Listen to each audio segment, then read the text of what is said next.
There's nowhere to run.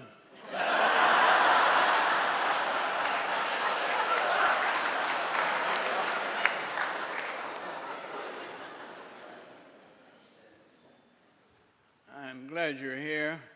I'm glad I'm here. There's no way that Clay would have known when asking me to preach that he was stirring in my mind a memory of 65 years ago. I came by here, Woodmont. There was one building, I think it was a converted dwelling, a red brick building, I think that's my memory. If it wasn't here, it should have been.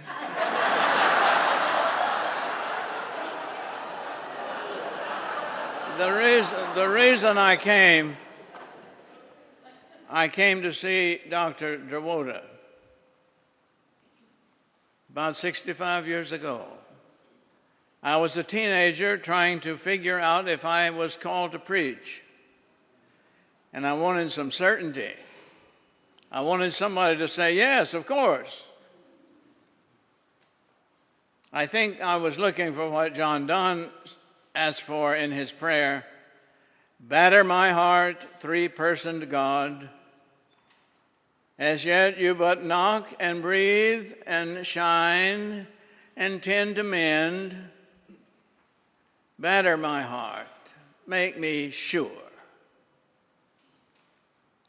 I met with Dr. Dravoda. He was very kind to me, and he taught me another side of God. I guess you could call it the modesty of God. It has been adequate all these years. Those who decided on the theme for the assembly must have done it before the recession. Because the theme says tell it, and that means you've got to have a lot of words. And the recession has hurt the vocabulary, I can tell you. Not just the purse, not just the wallet, but the vocabulary. There is a growing scarcity of words. It's not panic time. I don't think there is near us a famine of the Word of God in the land. I'm not one of those who tries to scare people, but I want you to know it's serious. It's especially hard on the older people because they had saved out enough words to use until their death and put the others in savings. And now they're having to dip into their savings. And some of those words are old and quaint. I heard the other day, conniption, gumption. It's hurting married couples. Some are hardly speaking. There just are not enough words. And the children are told, do not speak until spoken to. It's a serious problem. I went to a wedding not long ago, and the ceremony was trimmed down and slimmed down, just so few words in it. I don't know if the marriage will last. Took out the expression, I plight thee my troth.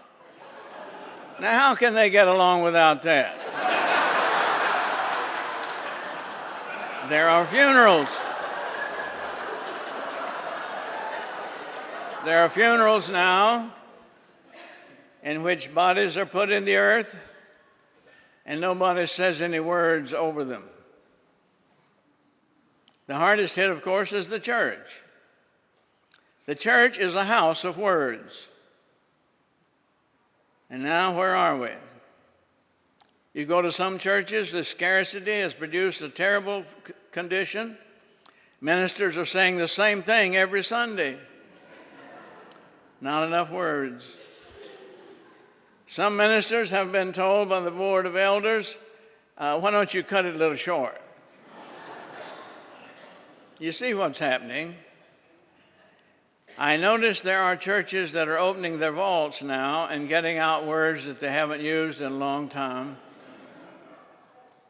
Some church, I think it was in Tennessee, opened the vault where the vocabulary was kept and pulled out the word charismatic. Scared the whole denomination.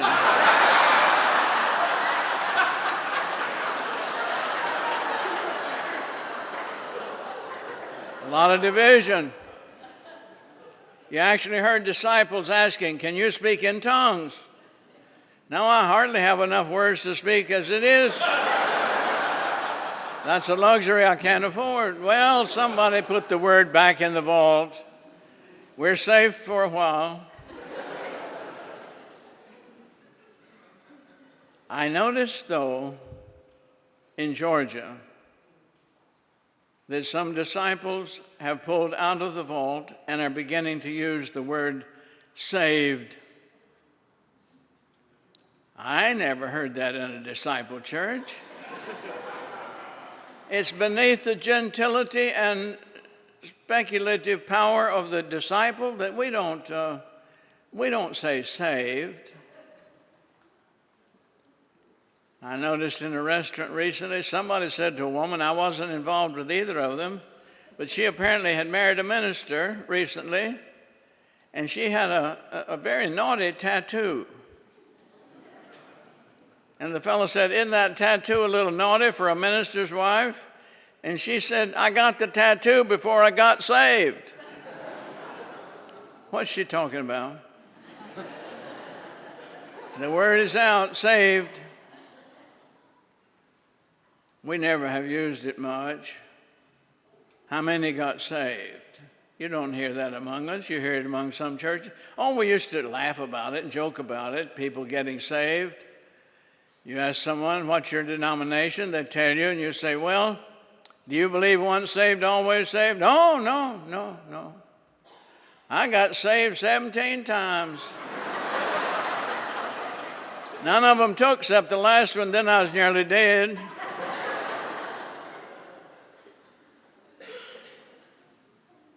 I don't know what to make of this.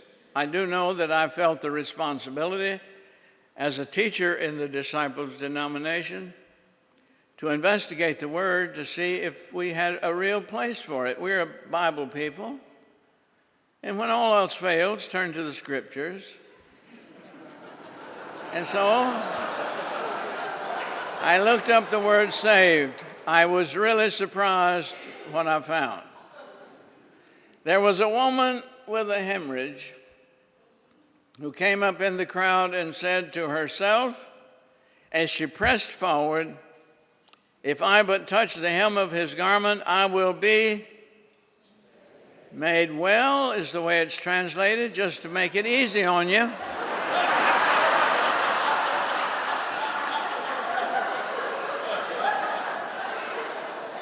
What she said was, "If I but touch the hem of his garment, I will be saved." There's more than her hemorrhage here. She's isolated from her family. She has no place in the community. She has no place in the place of worship. She is ostracized, isolated, and is a nobody until she got saved. You can call it getting well if you want to. Jesus saves.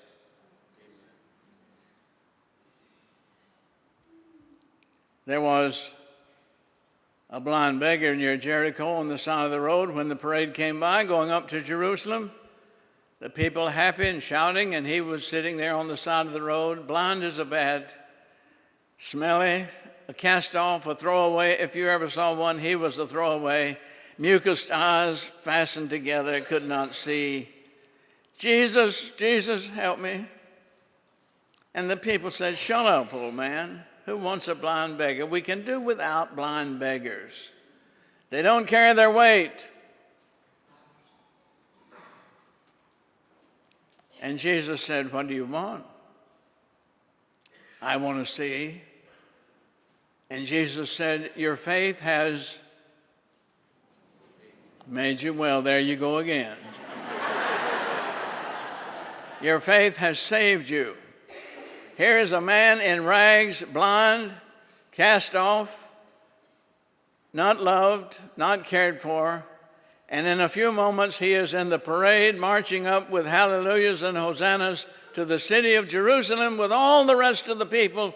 You can call it get well if you want to. Jesus saves. There was a woman, Luke said, a woman of the city. She was a sinner, Luke said. She washed his feet. Jesus paid attention to her. He forgave her sins and said, "Your faith has saved you." Interesting that the translators say saved when it involves sins, but when it involves crippled limbs, blind eyes, and all of that, what is it? Getting well. Go in peace. I wonder if Jesus had in mind some place to go. If there was ever a call for the church, it's in that sentence, go in peace, because there's nowhere for her to go. If she can't become a member of Woodmont, where is she going to go? Jesus saves. There was a tax collector, a rich man, Zacchaeus, in Jericho, climbed the tree to see Jesus. Jesus stopped and said, "Come down. I'm going home with you for lunch." He went to his house. Everybody complained. All the poor people said, "Look at him. He's going in and talking with a sinner." One of the few privileges of being poor is being mad at the rich people. And now Jesus goes in there. Well,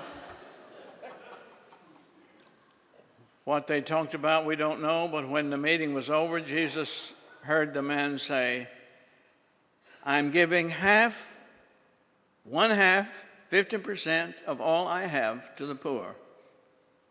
And if I've ever defrauded anybody, I will restore it 400%. You know what Jesus said? Salvation has come to this house. Salvation? What happened? Shook the man loose from his money, free from his greed. No longer going up and down the street trying to find the market where life is sold. He found it. Jesus saves. I'm beginning to kind of like this word. It's a much bigger word than I thought it was. In fact, I think it is probably the biggest word in the New Testament. Because in Luke 4, when Jesus described his ministry,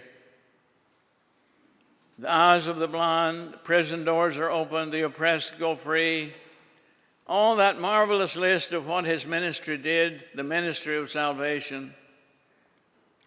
The closing line in the quotation he read from Isaiah 61 is, "And to proclaim the year of the Lord's favor." A lot of times we preach on it and just leave that part out. You know what that refers to? The year of Jubilee. To announce the year of Jubilee. Now, you may not be up on your Jubilee.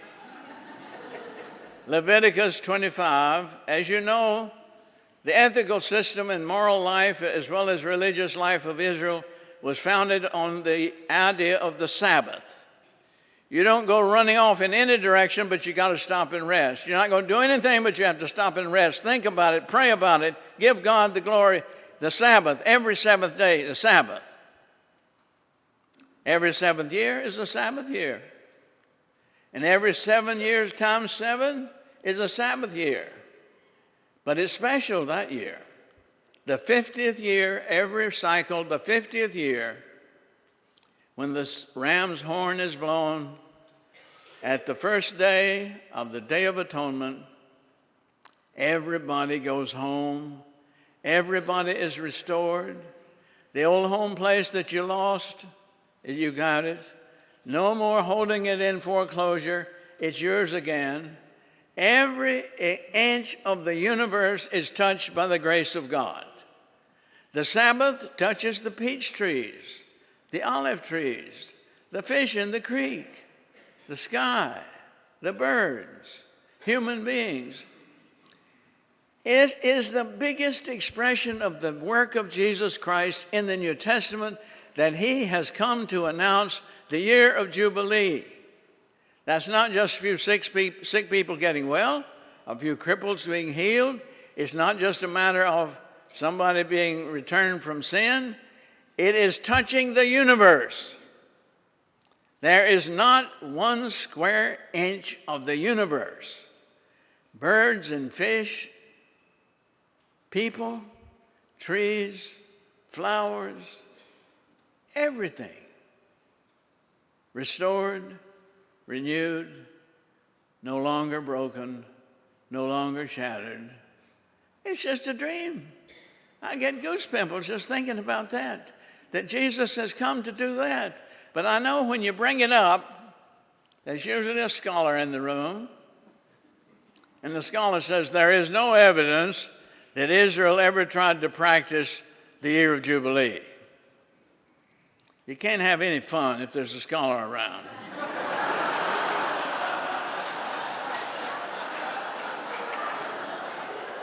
There is no evidence that it was ever practiced. So what? It was a hope for everybody that had lost their land to get it back. You can't accumulate, because in 50 years you got to go back and give it away again. What's the motivation for being greedy? It's wiped out. It is a remarkable thing. Well, there's no evidence there. It was a hope, a dream, a vision. Since Genesis 3. The first time I ever heard the word Jubilee was from a playmate of mine on a farm near us in West Tennessee. He was 80-something years old. I was 6 and 7. But we played together, and he taught me things. And I asked him once, Will, have you ever been in a church? He said, been in a church? All the time I'm in a church. I said, go to a church. And he said, I go every Sunday. Really? Well, what's it like? What's it like? He said, you wouldn't believe what it's like.